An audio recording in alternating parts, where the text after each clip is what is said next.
Inside Story Uganda. Real source of political updates. Sako n'okutunuulira n'okuba tochi mu nsonga enkulu ezizigenda mu maaso mu ggwanga. Wetugendedde mu kuwummulako tubadde tuli mu kuttaanya n'okukomekereza ebintu bino ebyekuusa ku kuwamba abantu okusiba abantu ku nsonga ezekuusa ku byobufuzi. Mwinayo pulaani yonna okulaba nga bino bikomezebwa.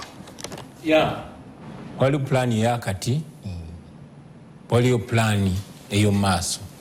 Pulaani y'essaawa zino yakubirwanyisa ya butawanika yakulwanirira bannaffe abali mu buwambe okubajjayo nene okulwana bino bikome. Twagala okujjayo bannaffe abali mu buwambe abali mu makomera awatali musango. Omwo nga mwe muli n'abo batwalibwa mu kkooti ey'amagye newankubadde ng'ekkooti ensukkulumu yawa ensala yayo n'eragira abantu abatali basirikale abasibiddwa ekkooti y'amagye bayimbulwe ne mwanatu tebayimbulwanga paka olunaku lwaleero. Katulina okulwana tulabe nga bayimbulwa then tulwane tulabe nga bikoma.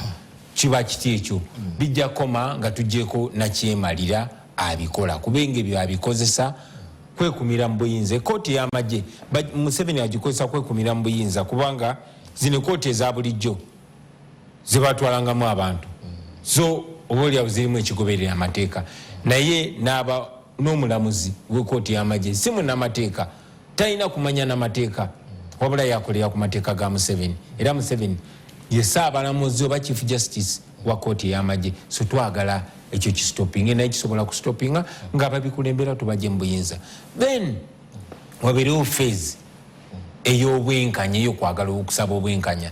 Ssaawa zino emisango mingi egiri mu kuwaabibwa era n'egigenda okuwaabibwa okugeza bannamateeka baffe bali mukola nteekateeka okuwawaabira muhoozi okutulugunya eri mutwe ne bannayuganda bonna. Of course tuyinza obutafuna bwenkanya kati kubanga n'ekkooti zennyini zimutya nga bwe nagambye nti omuntu mu system eya family rule bamemba ba family eyo baba waggulu w'amateeka naye ekikuta obudde kimala ne kibuta. Abo abantu bonna akaseera kagenda kutuuka bakisasulire ate nabo bakirabyeko.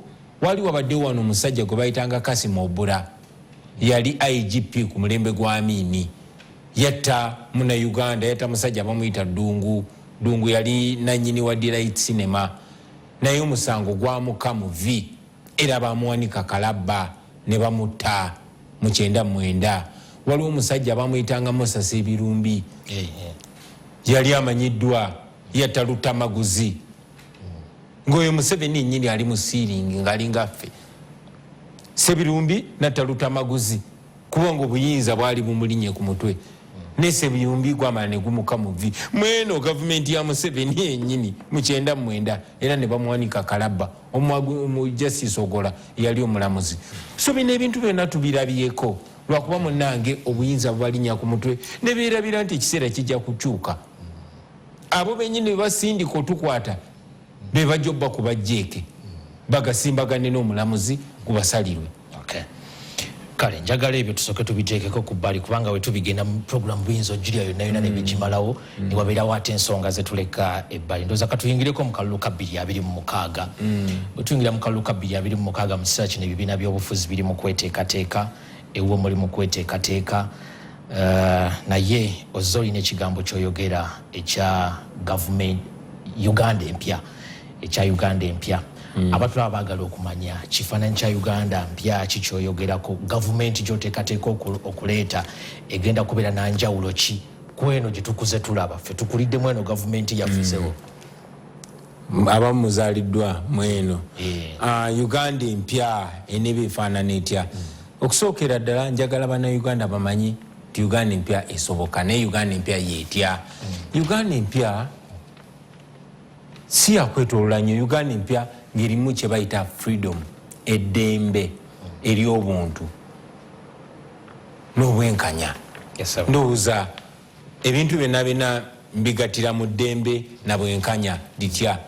Eddembe okuba nti omunnayuganda olina eddembe tewali agenda kujja akukwate akusibe akube oba akutte kubanga obagira ekibiina ekirala ate nga yawagira kirala. Tulina okubeera mu ggwanga ng'oli wa ddembe okuba omusiraamu, oli wa ddembe okuba omukatuliki, oli wa ddembe okuba omusoga, oli wa ddembe okuba omuganda nga si musango, oli wa ddembe okuwagira ekibiina kyonna ky'oyagala oba omunnabyabufuzi yenna gw'oyagala nga si musango, nga tolina kweraliikirira mpagira ono tebuuke.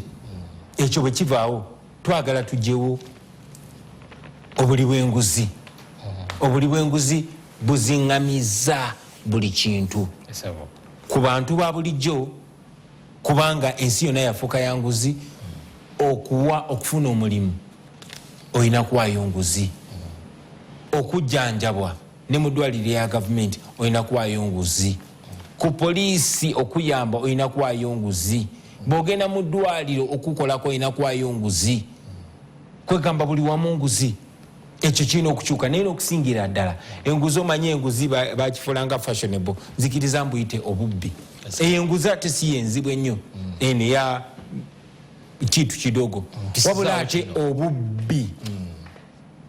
Bw'osinziira ku kalisoliso wa gavumenti ripooti ekulaga nti obuwumbi 1,000 triliyoni 10 bwe butabalika 10 bwe buwumbi 1,000 zizibbibwa buli mwaka. Ezo sente zisobola okukyusa ebintu byonna. Esente ezo zisobola okukyusa ebyenzijanjaba byaffe. Gwe tunulamu amalwaliro ge tulina kakati Kiruddu bamubalirira nti yazimbibwa obuwumbi 35. Ebyamalwaliro tombuuza nnyo, mbadde nzijanjaba maama. Okitegedde? Okitegeera. Mu Uganda bagamba you are always one bill away from poverty. Ne bw'oba wenkana otya, ne bw'oba wakola sente zonna, biru emu yokka ey'omulwadde ekuza ku 0. So twagala okukyusa embeera eyo, tubeere ng'obulamu si bwakubaka bubasi, kubanga kyali kibaddewo ko bwe kityo. Singa sente ezibalirirwa nga za kukola ku malwaliro, kusasula basawo, kugula ddagala na kuddaabulula malwaliro, ekyo kitereera ddala bulungi nnyo. So ffe tufokasinga ku bintu bingi, naye nze ebisinga okundi omutima ebyobulamu n'ebyenjigiriza. Ebyobulamu juzi wano President Traore wa Burkina Faso yakamalako emyaka 2 naye yaleese eng'ombe empya, tewali mukyala ayina kusasulira kuzaala. No man must pay to give life. Ffe twalina campaign nga tugamba no man should die giving birth, kubanga buli lunaku tufiirwa abakazi abasukka mu 2 nga bazaala. Eri watwawole tolina yadde kusasula ng'ogenda okuzaala. Ekyo kyabeeranga bwe kityo, naffe tulina okifuna kuba ssente bwe ziri. Ebyenjigiriza bitereere nga tolina kugenda bugenzi bino bitwasome bikwate abafuzi ab'amatwale, genda osome First Muganda kintu n'ebirala bifaanana bwe bityo. Tulina okubikyusa, abaana baffe ne basoma ebintu bye bafunamu ne babeera skilled. Nga ne bw'oba okomye mu P7 ebyo at least byakyuse, tuli mu nsoma mpya. Naye tuli mu new curriculum. Naye ne curriculum empya terelatinga ku bwetaavu bwaffe. Ffe twagala tufokasinge ku njigiriza nga ne bw'okoma mu P7 ng'olina skills z'oba ofunye. Omwana owa P7 yes ng'ogyeko bino ebiri academic, waliwo skills z'aba afunye nga ne bw'akoma mu P7 asobola okweyamba, ne bw'akoma mu senior 4 asobola okwetaasa, ne bw'akoma mu senior 6. Naye kati omwana ava ku Makerere oba ku university endala nga tasobola yadde okukola omugaati, nga tasobola yadde okukola omulimu oba okutondawo omulimu. Ekyo twagala tukyuse. Then infrastructure yaffe, ekintu ekilumiza abannayuganda obwavu ebisingira ddala infrastructure yaffe. N'osanga nga abantu tewali masannyalaze, genda mu Busoga amasannyalaze gye gakolebwa gye gasinga okuba ag'ebbeeyi. Naye singa amasannyalaze gatuuka buli wantu, abantu bandyetondeddewo emirimu egyo. Enguudo zaffe gavumenti ya Museveni ku road network gye babaliri okuba kilometers 16,000, gavumenti ya Museveni egamba ekozeeko kilomita 600 mu myaka ameka 40. Naye ate n'ezo kilomita 600 ze boogerako genda oyite mu kibuga biina enguudo zaffe zijjudde ebinnya biringa 5. So tulina ebintu ebyo bikyusa biyambe ekintu kimu kyotereza ne kitereza ebirala bingi nnyo. Bwe kubamu akafaananyi busabba bwawatabadde luguudo lwa kolasi, oluguudo bwe luyitawo ekitundu kikyuka kyokka. So bannayuganda bali enterprising, bannayuganda bakozi, bannayuganda bayiiya. Singa ebintu ebyo bibangwira, amasannyalaze ne gaba nga gabatuukako ate nga siga bbeeyi, enguudo ne ziba nga zibatuukako baba basobola okutransportinga ebintu byabwe kati ng'oggyeko ne ku ebyo waliwo ebintu ebyaliwo annually lwaki tetulina train wano singa train yaffe weeri nga gye baali badiscussing ya East Africa wandibadde osobola okuva wano n'ogenda Arua kireka n'emukolo bajja kugamba balinnya train okujja mu kibuga nze naawe tumanyi bwefaanana nze naawe naye tebino ebintu munnange bisoboka kubanga ssente weeziri abantu ababikola webali n'abantu abagenda bifunamu ate bibayamba okuddaabulula ebyenfuna by'eggwanga nabyo weebiri ekyennaku nti ssente ziweebwa abantu abatono abatayina kye bagenda kuyamba muntu wa bulijjo genda otunula eshuka factory eyatyaka bagiwa ssente ezisuka biliyoni 500 tetandikanga yadde okufulumya kilo ya sukaali nemu nibalayo wafaanana bwe batyo emwanyi kwegamba twagala tubeere mu ggwanga nga economy y'abannansi nga bali involved mu economy si ku bino byatugamba nti ebyenfuna birinye okutuuka ku level bweti naye nga bw'otunula mu bantu obwavu bungi twagala tubaddize obugagga bwabwe tubaddize emmwanyi zaabwe ab'engulu tubaddize taaba waabwe tubaddize pamba waabwe abasoga tubaddize ebikajjo byabwe obugagga bw'eggwanga bwe reflectinge mu bantu n'ebirayi bifaanana bwe twagala kukyusa erinnya ly'eggwanga lyaffe ku stage y'ensi yonna abalikirawo fe amawulire agava e Uganda si nti ono yayinza kino so ono yatetenkanyiza kino ono yabbye ssente bwe ziti ono yatulugunyiza bwoti twagala kukyusa erinnya lyaffe tutandike n'okufuna mu bulambuzi bwaffe Uganda nsi ngagga nnyo naye bannansi tuli baavu ku nsonga eyo kamalize nga nkujjukiza obubaka Betty Kamya bwe yateeka ku mutimbagano emyezi mitono egiyise simanyi kikyali kimulinyeeko naye mwanatu yayogera amazima yali afulumya report nakulaga nti Uganda si tuli mu mbeera eno si lwakuba tewali ssente zikola bino ebintu ne lwakubanga abantu abatono abatawera na mitwalo 4 abantu 3.5 be bafuga ffe miliyoni 45 naye nga bakozesa bubbi kunyagula ssente za wa musolo nga bakwata abatono ne babasiba nga abagagga bateekerawo emitwalo 3.5 be babali mu buyinza abakozesa emitwalo 3.5 kakati gwe nange tetuli mu 3.5 naye ate bannaffe bangi nnyo kitwale nti be bakozi ba government kitwale nga bw'oyagala n'eno ripooti ya kalisoliso wa government n'ekirala obwenkanya kisoboka kitya nti omuntu omu alina ssente z'abantu 10,000 kisoboka kitya nti omuntu omu eyaze jjo asobola okusengula abantu ekyalo kiramba ku ttaka kisoboka kitya nti omwana asaze ensawo sigamba nti abakoze bulungi ne bamukwata ne bamusiba emyaka 3 naye omukungu wa gavumenti abbye biliyoni ne biliyoni n'amalayo saawa busaawa n'avaayo ate ne bamuwa kifo kirala so ebintu bwe bitu tulina obikyusa twagazise abantu ensi yaabwe basobole okukolera ensi yaabwe nga tulina obwenkanya ng'enguzi tugisitampinze out ng'ababbi tubakutte ne babonerezebwa mu butuufu ate mu bumalirivu waliwo ekintu kyesiwulidde ng'okikona ku ndowooza okikoneddeko mu mbeera engazi naye abantu bano bankizo njagala tubajjemu bo tubaawule ku balala kubanga ensonga zaabwe zikwatagana ku bulamu bw'abalala abasawo n'abasirikale abo baliridda wasewo nga sinatuuka ku basawo nkutegeera bulungi nnyo kyenjenzijjanjaba ejjajja yagwe n'akaziika naye nga tetunatuuka ku basawo abasomesa nzikiriza njogere ne ku basuubuzi abayimirizaawo ekonomi yaffe abaana n'obasanga nga bayiriba taguze nga tompya asiiba ku nnyonyo basiiba ku baasi naye nga aba agenza okusuubula ng'omusolo mulala agenda okudda ng'omusolo mulala tulina ne situation wano ng'abakulu ababeera mu revenue anti bava ebiseera ebisinga mu kitundu kyekimu boogera lulimi lulumu bamanyiganye balina obuyinza bwonna najja bwena byosuubudde n'agamba kino kyange ne kino kyange ne kino kyange kati omusolo ojja kwongera okwo notuuka nga ne bwoba osuubudde emmotoka etuuka ng'olina gulampya ogiwa omusolo kwegamba omusolo tegulina na koodi eryawo buli omu akola kyayagadde naye kale abasuubuzi tubaveeko n'abalala bonna abasawo nze mnyabo yali musawo, nze ni mwana w'abasawo, maama wange yali musawo ne taata wange naye nga musawo wa biso. So abajjanjabi bamanyi n'embeera gye bayitamu. Naye Walukaga yagamba mu kayimba ke abantu bakowu ti omusawo akuyitako ng'apaala ng'ebirowoozo birika bamubanja enju. Basabya bulijjo yagambanga mungeze emisaala ne mugaana kakati ajja lwakutuusa mukolo. Ate nga basawo bangi bali mu mbeera eyo. Titwatuuka ne baluzinga n'ensonyi nti omusawo atuuka omukyala si wa kusala kuzaala naye bamusala azaale. Ne bamusala ngazaala kubanga kye kigenda okulinyisa ebisale.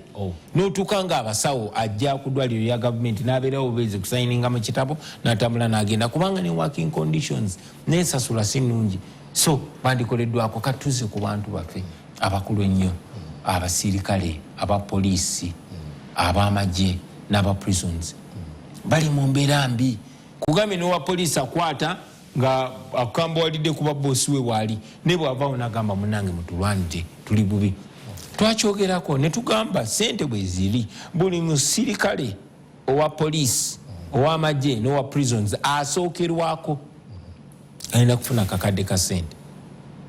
Myaka kati gigenda kuwera 5 giyise era akakadde kakyava liwinga ddala. Si ng'abakulu abaweereza bonna bonna emisaala girinyisibwa okusinziira ku mpeereza. Ne waakiri ekitono sigambe nti gwe balina okukoma naye waakiri ekitono. Bano abantu bakola omulimu gw'amaanyi naye ekisinga okuleeta enguzi nabo n'okukola omulimu nga tebasiimye n'okuyisa obubi abantu y'embeera gye bayitamu kwegamba beetamu adda. Twagala tusasule bulungi abasawo abasirikale baffe abapoliisi n'abamagye then tubabanje okuyisa abantu obulungi. Omusirikale wa UPDF, you have no business arresting people or torturing people.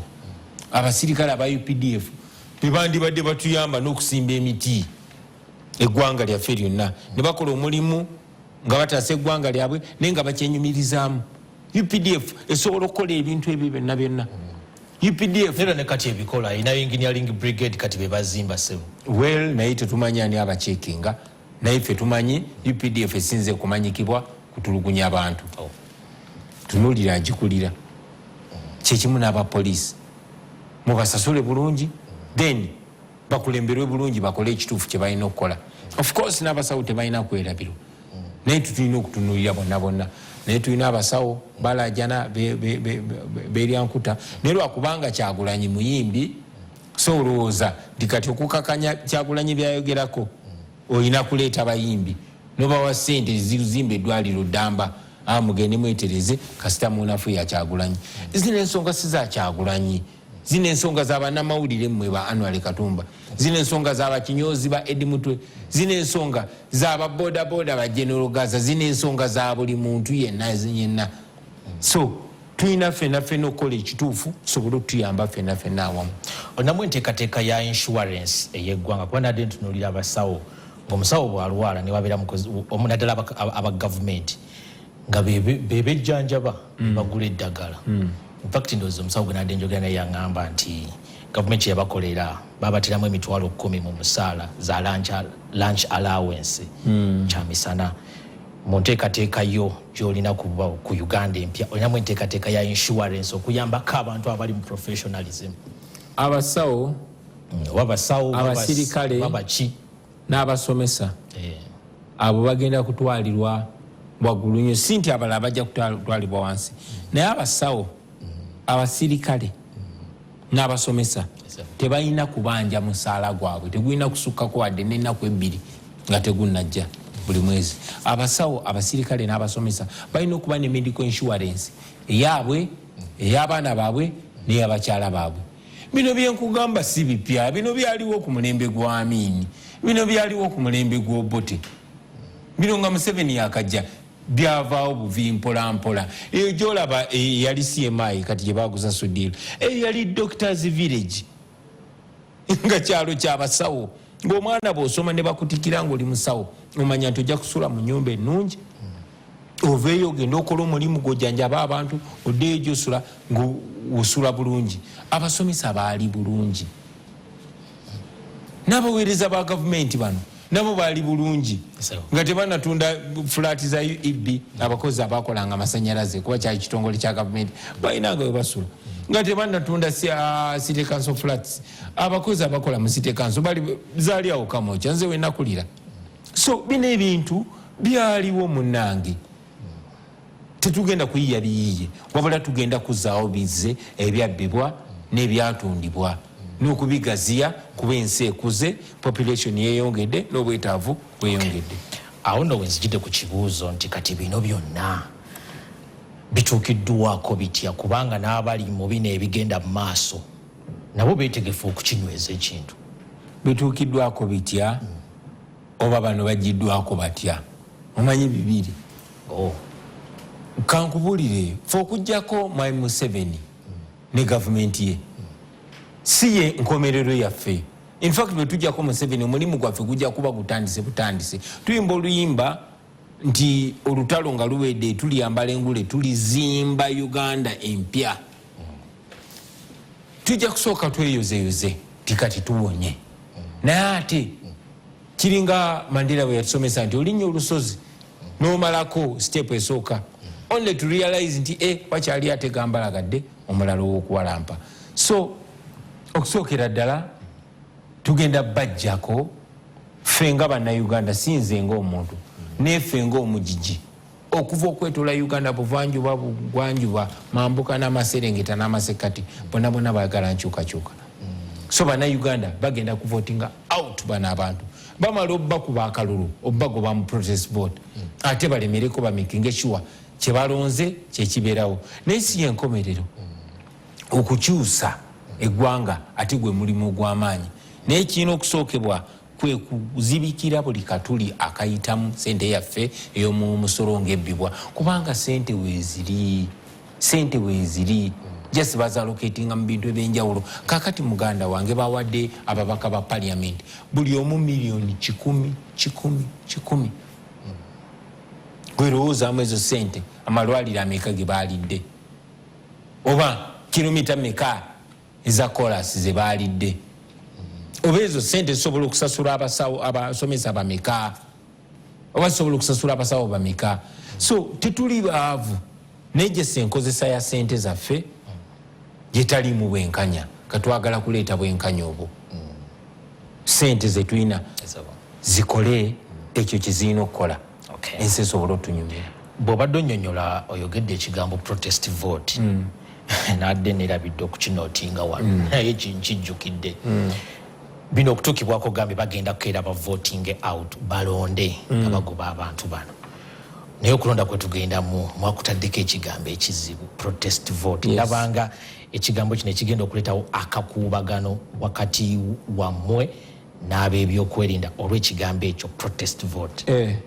Kimenya amateeka n'omukolo gwennyini ogusooka gwali ogw'okutongoza okulonda kw'abavubuka poliisi yaguyimiriza era ne ku record afande Ekituma Lusooke gwali ng'agamba nti bya protest vote tetubikkiririzaamu. kakati tetulina kukola Ekituma Lusooke byakkiririzaamu tulina kukola ebiri mu mateeka. Ekigambo protest vote kimenya amateeka bwe kiba kimenya amateeka lwaki tebatukuba mu mbuga z'amateeka?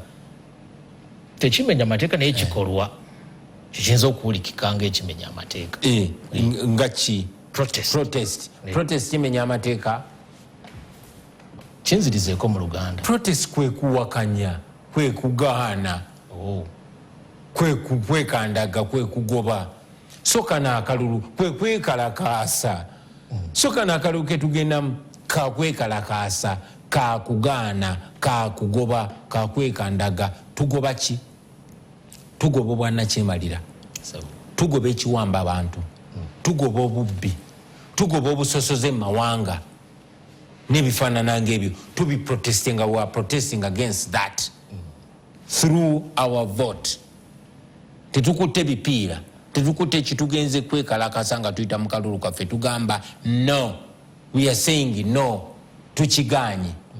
Tuprotestinga against Museveni n'abo abafaanana ye naddala ababadde nga batweyimbikamu netwebaza Katonda ti amaaso gaggudde nabo beeyanika. So tu protesting against that tuwakanya ebyo era tubiwakanya nga tuyita mu kalulu si kukalonda bulonzi wabula okukanoonya enyumba ku nyumba muntu ku muntu n'okugula abantu amaaso bamanye lwaki buli omu alina okuva yalonde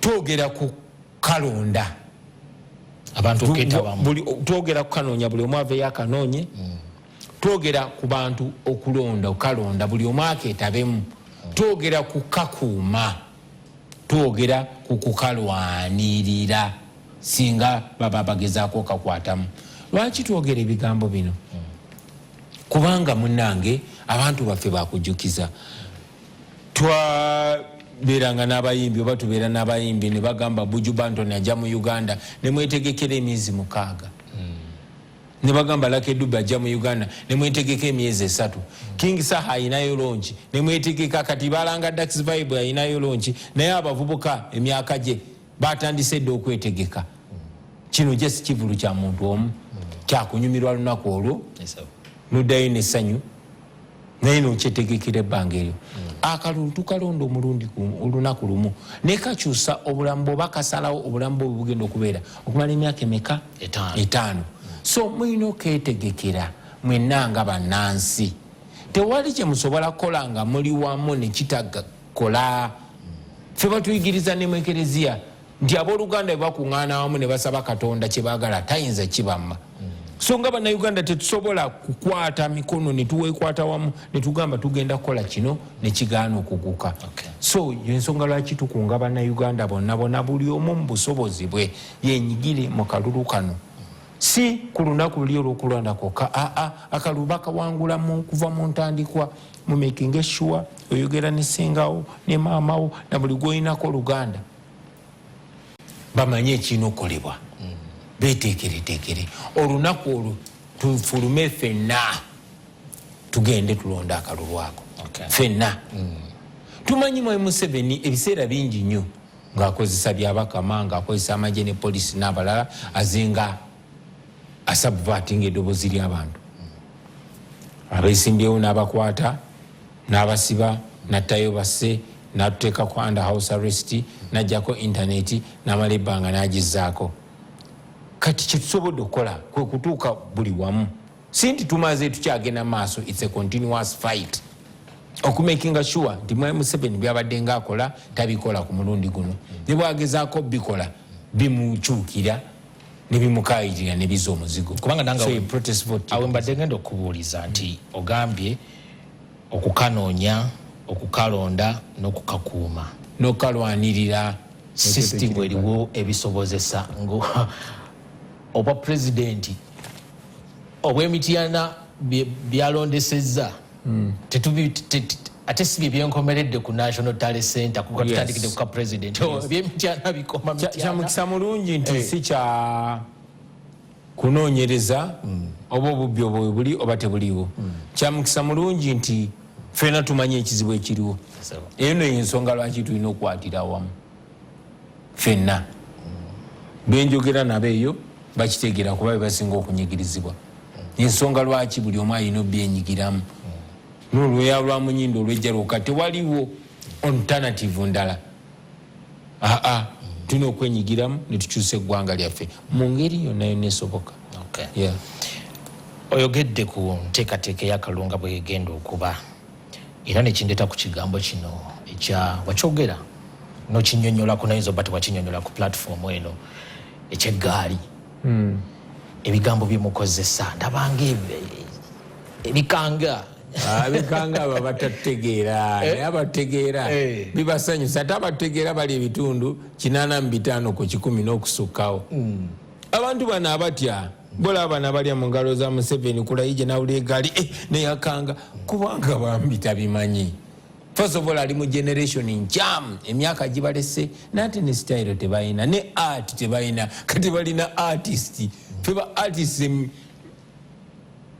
we are talented and skilled in communicating so sijja kugamba group sijja kugamba kirabu group twakulaba naye bamama bazitugana nakugana bi group wano bi group naye waliwo group ne bi group ebigroup byebatukubira ne group tebazitugana nko kuba twaberanga nezi discussion groups ne birayifanana bwe bityo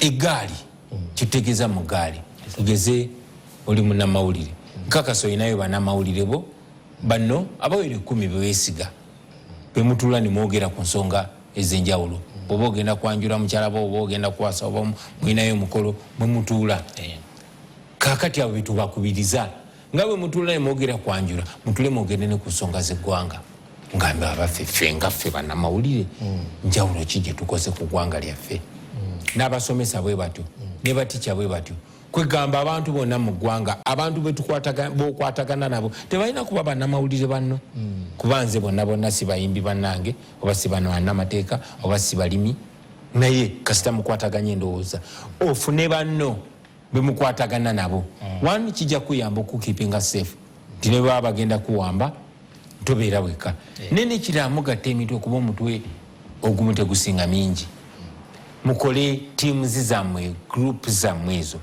mutandikiraawo zetuyite egaali ezo zezigenda okunoonya akalulu kuba twagala balooya nga mukiconnectinga mu ngeri yammwe abasomesa abasawo abasirikale buli bamu nga mulina tiimu gye mudiscussingiramu kuba in case ensi yaffe egenza abantu abikigenda kwetagisa tiimu zezenjawulo okutuula okusala entotto engeri gye tuyinza okuvunuka embeera eyo so muzimbe egaali mwenna si gaali si gurupu z'abamenyi b'amateeka nedda wabula egaali ezigenda okunoonya okulonda okukuuma n'okulwanirira akalulu kaffe n'okumakinga sure eggwanga likyuka. Okay.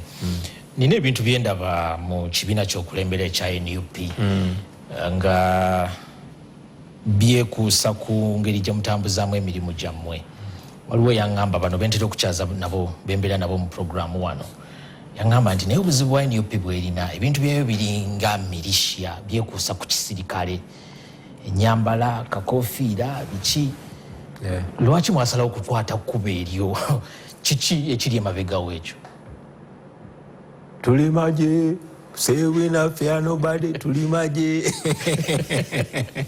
lwaki batutya nnyo ola discipline tesobola kubaleka kubeera kino obuzibu tumenya etteeka lyonna nali mu kyaki juzi ku mazaalibwa ga Beene ng'abasirikale ba paapa bambadde bulungi nnyo bafuuti soja ba paapa nga balina n'ebyambe nenkuba gwe nali naye akaama neŋŋamba kaakati nno gavumenti ya Mwami Museveni bayinza okukeera ku makya ne bawamba bano abasirikale ba paapa oba aba girl guides oba aba scout oba abazaveeri oba abantu bonna abantu bamakinga abantu bambala ne babeera smart bafubye nnyo n'enkofiira gye twambala bafuba nnyo gituuma ey'amagye nene kibalema kubanga baali tebalina nsonga baali tebalina tteeka lyonna libeesigamako munange bafulyo tutuuma ebintu bingi ffe kennyini bwe baali batuyita bakireerese bahuligani ne batuyita abayeekera omugenzi eri tumwine n'atuyita abaterrorist tukyaliwo tuli mu mateeka ate tugenda kubeerawo ate tugenda kulembera eggwanga lyaffe mu eyo sitayiro gyennyini gy'olaba enyuma tunyuma ne tubeera smart ensonga lwaki olaba batutya. Okay. Nina ekintu kyendaba mu bannabyabufuzi ab'enjawulo nga bali ku ludda oluvuganya tebali mu ludda oluli mu gavumenti bali ku ludda luno oluli eno lwagala okuleeta gavumenti nga bwe baba boogera emidumu bagyolekeza nnyo NUP bagyolekeza nnyo Kyagulanyi mugenda kukola mutya mu kalulu kano ke tugendamu mugendagendayo nga mweyawudde ng'abakulembeze abali ku ludda luno lulwanirira enkyukakyuka. Waliwo olugero olugamba nti bagoba agulina naye ate n'ekirala si buli agamba nti wankyukakyuka nti ddala wankyukakyuka kubanga abaffe bw'obadda luli wankyukakyuka tulowooza nti wandibadde embracinga ab'enkyukakyuka banno ate n'abo bagamba nti bankyukakyuka naye nga buli bwogera baba bakolokota kibiina kya NUP oba nze ng'omuntu abasinga munnange obungi baali ba NUP in fact bali mu parliament oba mu bifo bye balimu ku tiketi ya NUP ti NUP yabeetika ku mugongo ne batuusa gye balina okutuuka. Nino bwe batuuka gye balina okutuuka bositogo yaabwe yali ewedde, baali baagala kyakutunda era bamubuuza oyagalayo meka, gwewaddeyo zino, gwewaddeyo bukadde nga bibyo, gwewaddeyo bukadde nga bibyo, nga bozza obiraba. So sisobola kubeera awo nintandika kunoonya baani mampindi ku mabega oba baani batanjagala. Si buvunaanyizibwa bwange okunoonya batanjagala, si buvunaanyizibwa bwange kunoonya abatayagala idea zetulina. Si buli omuntu alina good test. Abamu bajja tutegeera mangu, abalala bajja tutegeera luvannyuma. Kitukola to making sure tugenda maaso ate abalala batutegeera naye nga bo baakugula. Omwogezi omu munabyabufuzi wa wano yagamba nti when you paid to be a fool your intelligence ceases to matter. Ne bw'oba mugezi otya ne bakusasula ne bagamba kati ffe tukusasudde olekerawo okulaba amazima, olekerawo okuba omugezi, ebintu obeere ng'omubuyabuya. Ne bw'aba mugezi atya ogenda ne weebuuza n'ogamu omusajja no yalinga ategeera. Ffe twali abato oba twali twabuzibu, omusajja yali ategeera ono ng'omulaba omusajja muyigirize musajja naye nga tomutegeera olabira ddala afuuse. Munnange baba basasuddwa obwongo NRM. Waliwo katuni gye nalabako nga bagamba welcome to NRM, you won't be needing this. Munnange bwe batyo bakola. Abasajja abaali abagezi zoobalaba, sijja bamenya manya naye zoobalaba abasajja abaali abagezi betwegomanga naffe naye kati ngobeerawo n'otomutegeera. Ne munnange abantu be bamu bodde bali agamba muganda wange naawe okiraba.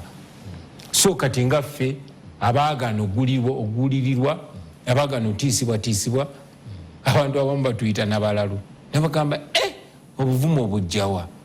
Naye twebaza Katonda kuba yatuwa obuvumu ne tuba nga tusobola okuyimirira ku ekyo ekituufu.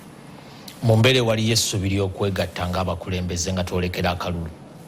Okwegatta tutya? Okwegatta nga of course tuwuliziganya ne bannaffe bangi nnyo betufaananya endowooza. Tuwuliziganya ne bannaffe bangi nnyo naye tusinziira ku bwesigwa kubanga bye tuyiseemu bituwadde lessons nyingi. Nti si buli ajja n'agamba ndi wankyukakyuka nti tubiyitika mangu. Kati abantu tugenderwa ku bikolwa byabwe ne tulaba ne examples ze batulazeeko. Osobola okwogera oluzungu olulungi ennyo, osobola okusiba ettaayi ennungi ennyo, osobola okusanira akaviiri naye tuba tulaba bikolwa byo. Ewe tukutunula ne tukupimamu ng'ebikolwa byo tebikwatagana na byoyogera. Munnange tetukulonzalonza, tukubuulira amazima. Bwekyo bwe tukola. So tukwatagana, tubadde tuwuliziganya ne baganda baffe okuva mu bibiina n'ebisinde by'enjawulo naye okusingira ddala tulina okukkiriza nti enkyukakyuka si abapolitician bokka. In fact bapolitician balinamu roolo ntono. Nze nga ngamba abantu nti ffe tetuli kibiina kya byabufuzi naye tulina ekibiina ky'ebyobufuzi. Oba ontegeera? Ffe tuli maanyi g'abantu, tuli people power. Tuli mugendo people power movement. Ne bwe twatuuka okulonda nga bannaffe bwe twatambula nabo omwali aba DP n'aba FDC nga batuweesambye era obwongo bwaffe ne bumanya nti okay bano kikyali naye Mukama tumwebaza nti obwongo bwaffe bukyali butaate bwogi era twasala entotawo mangu tebamanyirira gye twakibayisa baba nga tubateekeddewo NUP. So NUP era twabagamba nti eno electoral platform, eno platform yakulondebwako abakulembeze abagenda okuderiva amalinga amaanyi g'abantu. Kyova olaba era NUP ekulemberwa people power. Era abakulembeze bonna be balondera mu NUP kyesooka obbagamba n'obbalayiza nti ogenda kubeera muweereza si boosi nti ye, kubanga ffe abantu betukulembera be bakama baffe. Ekibakolera kyetutambulirako era ekibanyigiriza tetukitambulirako. Era buli mukulembeze wa NUP kuviira ddala ku president paka kwasembayo ku LC1 alina okukkiriza nti muweereza w'abantu, mukozi w'abantu, servant, abantu be bakama be.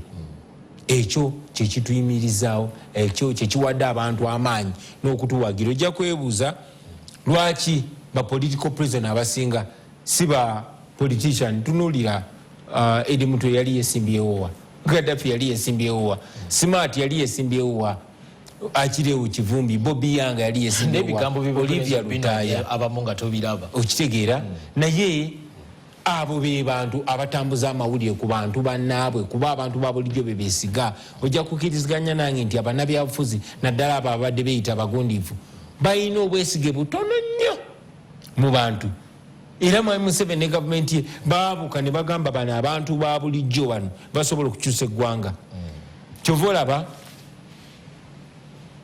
era nga bwolaba Amin yatanga ba intellectual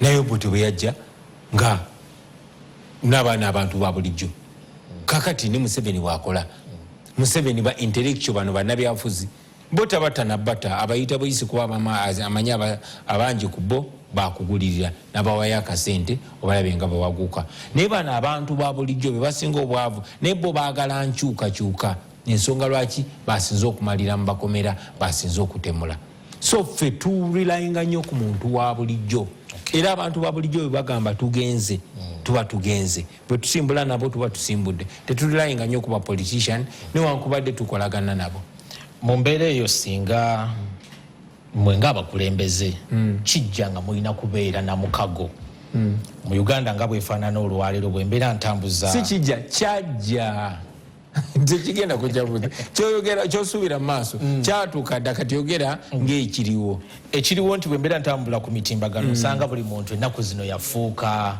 analyst mukugu ataputa ensonga z'ebyobufuzi era bantu n'ebica ne byereega nga balina ensonga ze bali mu kunywa naye nga bali ku mutendera gwa muntu wa bulijjo singa mwe ng'abakulembeze mutuuka ne mwegatta eno waggulu okwegatta okulabamu embeera nti kuyinza ate obutatuuka eno mu bantu ba wansi kankubulira annually abantu ba wansi beegatta dda okuva lwe bazuukuka nekiba nti si ekiyise wano ku NTV kyokka nti kyekitambudde oba ekiyise ku TV endala wabula abantu bafuuka ba citizen journalists eyo gyosanga n'omuntu ataafuna mukisa kujja kuweebwa wano mulimu ku TV naye nga mwatu ategeera nga Annual Katamba Annual Katamba onsonyiwe mbadde nkututtemu enkima enkujja mu lugave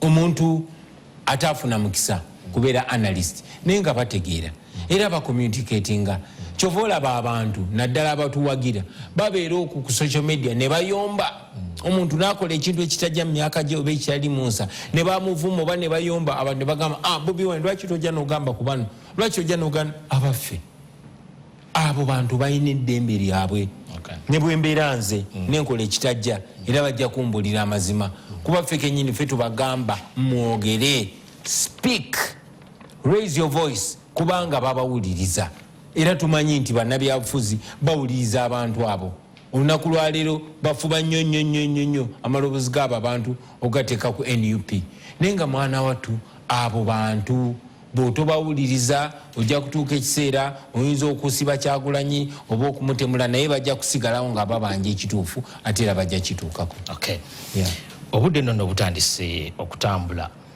naye ndowooza as a national leader I think I can give you a minute or 2 or 3 for you to deliver your message in English, because most of our audiences or our people outside there, they would love to know what we have been discussing about. You can pick just a hint of highlights in what we've been discussing. Thank you. I really appreciate that. I'm aware so many of our viewers are watching us and they're not Luganda speaking, although this is literally a Luganda program, but given the opportunity, I will reiterate what I just said, but in English.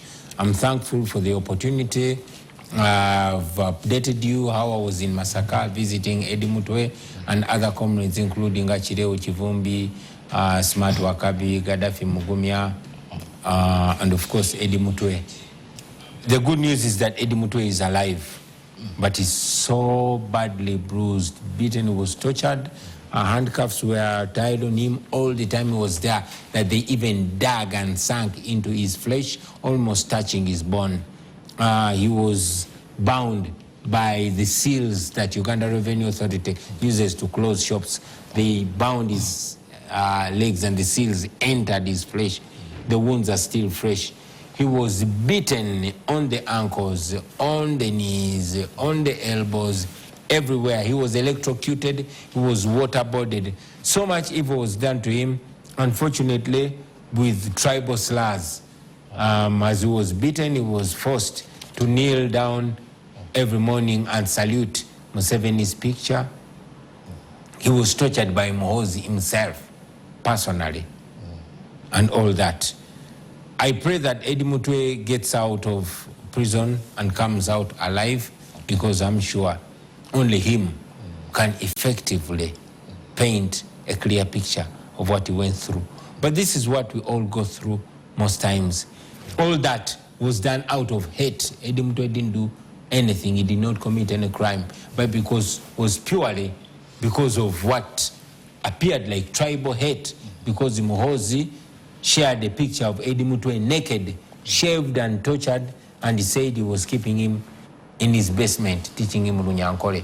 Now that is quite offensive, given that most of the times we've been tortured, we've been accused for belonging to our tribes.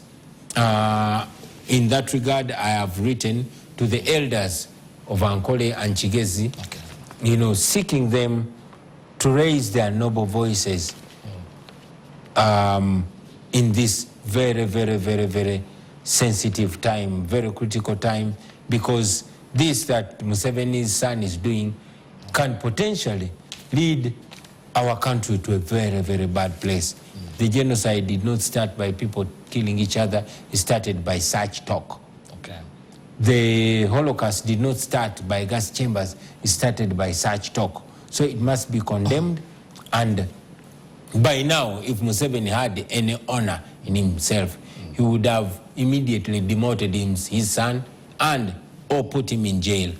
But because he is a hypocrite, who one time is quoted to have said that even if it's your child, if they commit a crime, they commit it on their own, and they should be accountable. Unfortunately, like I mentioned earlier in Uganda, that in countries that are under family rule, the ruling family is usually above the law, and everybody is a yes man to the ruling family. This was seen when this police spokesperson was asked about what Muhoozi did to Eddie Mutwe, and he was like, you see, that is my boss and I don't add anything on what he said. Very, very unfortunate. Okay. Even the Uganda police is a shadow of his former self. I talked about our aspirations for a new Uganda, which is first and foremost freedom and liberty. Okay. Freedom to be, freedom to belong, freedom to express oneself. In a new Uganda, under new leadership, you will have a right to be a Mucholi, to be a Muganda, to be a Munyankole, to be whoever you want to be a Muslim, to be a Catholic. Nobody will torture you, or you won't need to feel threatened because you belong to a different political party. There will be freedom for everybody. Okay. We want to crush corruption so that that money that is being stolen can help transform our lives, our hospitals, our schools, to change our economy, to deal with the unemployment and the poverty, to ensure that everybody is equal before and under the law, where there is justice for everybody. We want a situation where a young man who gets recruited in the military from Karamoja, another from Lango, another from Gomba, and another from Chiruhura, to go through an equal and fair training, recruitment, and promotion.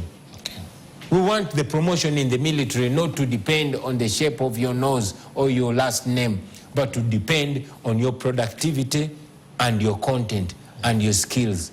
That is the only way that we're going to build a Uganda based on merit and many other ideals that we're having. We want to revamp our... Why don't we have a running train from here to Arua, from here to Fort Portal? This is not reinventing the wheel. When you walk, pieces of the rail tracks are still there. What happened? We want to revamp that, to have a situation where you can travel to Arua and back in one day, to Fort Portal and back in one day, to have functional roads, to pay our police officers well, our soldiers well, to see that nobody serves in the military and turns destitute, to ensure that the wives of teachers, wives of medical workers, wives of soldiers, police officers, and prison workers have medical insurance, their children have a good education, and them have a future. And they should be able to retire at will, not bound eternally. These are things that can change. The money is there to do these things. We only need the political will. Okay. And I am here with a team of young, intelligent people living in Uganda and abroad that we are going to work with to make Uganda the place. You've talked about the protest vote. Yeah, the protest vote, absolutely. This vote is a protest vote. What are we protesting against? We are protesting against impunity, against injustice, against enforced disappearances, against corruption, against backwardness, against dictatorship. And how are we protesting? We are going to protest before, during, and after the election. Okay. We are protesting by inaction, by doing something productive.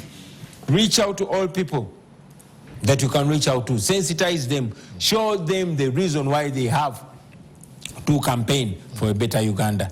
Not only that, give them reason why they have to turn out on that day, regardless of the weather, and cast their ballot. We always wait for artists and mega events and mark our calendars. Mark your calendar, because the election is one day, but it determines your fate for a whole 5 years. Okay. We want to encourage people to turn out in huge numbers and vote, and stay there and get the vote. And if they try to subvert the people's voice, fight for it. Okay.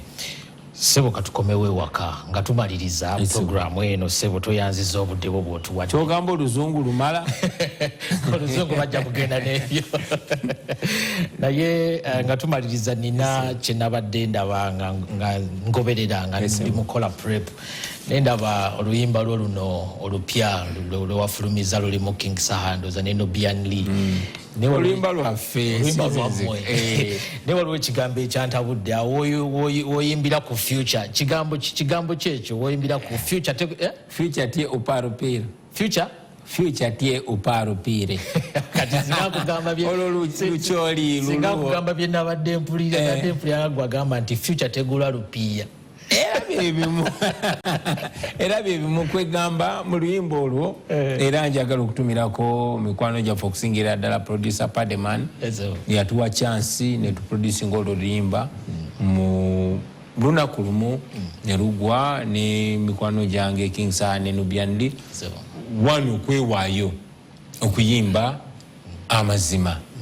Ate ne bakozesa ebitone byabwe ne bayimba bulungi nnyo, kwegamba ne twogera ekintu abantu kye beetaaga okuwulira nga bakiwulira kinyuma. Twagala nnyo okukozesa ebitone byaffe okutuusa obubaka ku bantu. Era nali nva kusisinkana abakulembeze ba Buganda ne mbagamba buli omu akozesa ekitone ky'alina, mwe abatontomi, mwe abayimbi, mwe aboogezi, mwe abakuŋŋaanya, mwe abakunzi, buli omu akole kyasobola. Nange bwe navaawo ne ngenda mu studio ne tugogola netulya mu ndago. Olinga kyamisinga okuba tuni. Of course, ndi musajja muyimbi. Ani alinze nkuba emiziki nze gwolaba lwansi kunfukira kizibu. Naye ndi musajja ali talented. Nanyumirwanga nnyo omulimu gwange ogwo. Ate nga nagufunangamu ssente nyingi nnyo. Nze artist yasinganga okusasulwa ssente ezennyingi ennyo ndowooza era nze muyimbi yali asinga ne rupiiya. Naye obuweereza buno bwankola bubi, naye ate nga nalina okukola kyenyina okukola.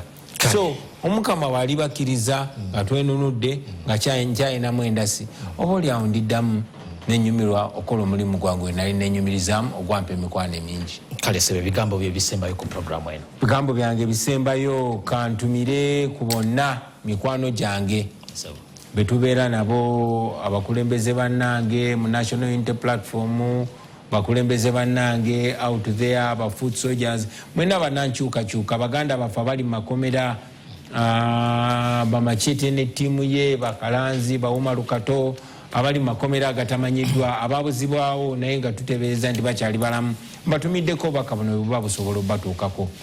Ntumira nakumwe mwenna abasirikale abapoliisi munange tetulwanyisa mmwe tulwanirira mmwe twagala nkyukakyuka ennungi nammwe gyeyagaliremu. Maliriza nga ntumira baganda baffe bonna abo abali mu nkyukakyuka n'abo abatakolagana naffe naye nga bagamba bankyukakyuka. I might not be your friend but I am not your enemy. Nyinza okuba nti siri mukwano gwammwe ne munange siri mulabe wammwe ate n'abenkyukakyuka si balabe bammwe. Omulabe waffe ali omu yoyo atukuumidde mu busibe, yoyo atugobye ku mataka gaffe, yoyo atwawuddeyawudde, yoyo abakozesa abakyayise ate namwamale abasuule under the bus nga bwakoze abalala bonna bonna bamaliriza nga se ne bamaliriza nga yavuwaza. So let us focus on what changes our country. Tuyinza okuba nga tetulinnya mu kimu, tuyinza okuba tetuli mu kibiina kyekimu era nga tetubeere mu kibiina kyekimu naye tetuli balabe bammwe. Therefore emundu zammwe musitunuze mu mulabe wammwe, mulabe waffe ffenna Museveni. Bwekuba kwogera amazima munaye mwogera amazima kuba naffe twogera amazima newankubadde twesanga ngaebiseera bisinga amazima galinnya ku bugere bw'abantu abamu naye era tujja genda maaso nga twogera amazima.